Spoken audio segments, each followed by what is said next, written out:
Hey there everyone, welcome to the final installment of my Titanfall pistol guide. This time we're taking a look at the RE-45 Autopistol and pilot versus pilot combat, how best to use it, and how to be as effective as possible with it. Let's get started.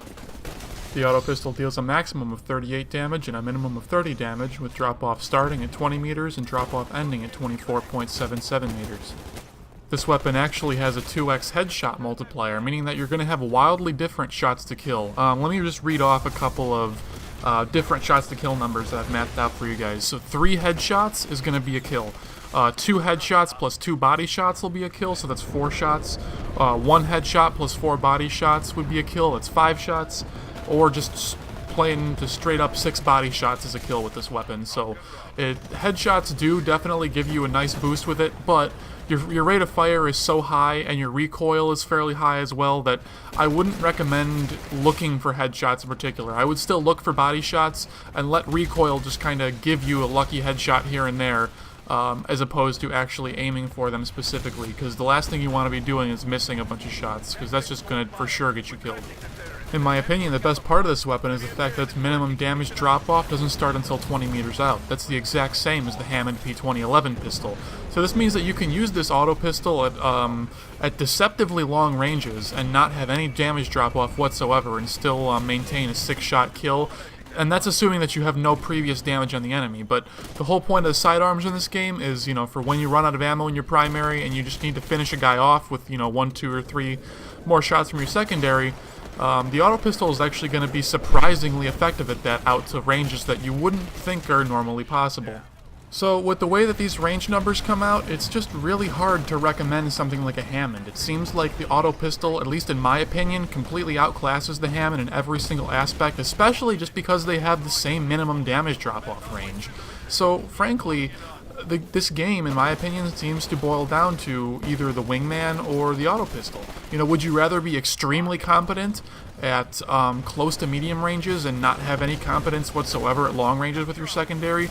Or would you rather be extremely effective at medium to long ranges with your secondary and still be effective at close ranges just because of the wingman's massive damage? The Hammond just doesn't seem to have a place, so you need to make your decision. Do you want the auto pistol for that close range or wingman for long range? That's just completely up to you. So with that said, let's get into some actual tactics of how we can use the auto pistol and be extremely effective with it. Generally, it's not a weapon that you're going to want to be using as a primary. You're not going to want to run around a corner with your auto pistol out and think that you're going to be able to take on an enemy, because you're not going to be able to. It's not designed to be able to do that like, something like the wingman actually can do.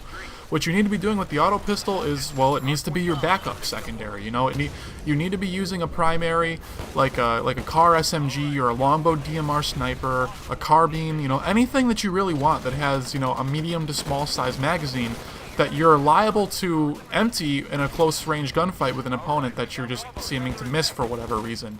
And you need those couple extra shots to be able to finish him off. That's where the auto pistol really comes in, and that's the whole point of picking it over a wingman, is that you want to be really effective in those close range engagements where you otherwise might not be so effective in. So when choosing the auto pistol, you need to be very, very aware of everything else that's in your loadout to make sure that you're making a proper decision of it over something like the wingman. If you're going with a close range weapon and like the car SMG or a shotgun and you choose to have the auto pistol as your secondary, just be aware that you're completely throwing away your ability to be viable at fairly long ranges. Now that's not necessarily a bad thing, you're throwing away that potential in order to be extremely, really, really effective at close range. So it's not a bad trade, just something that you need to be aware of.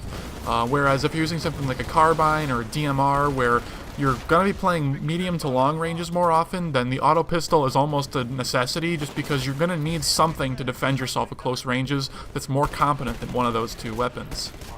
Anyways, in summary, this is an extremely easy weapon to use. Just point and shoot, hold your trigger down, and stuff's going to fall over dead. It does great damage, has great accuracy, has an excellent range to it. There's really no negative to this weapon whatsoever, whereas something like the Hammond does have a bunch of negatives, and the wingman does have a few as well.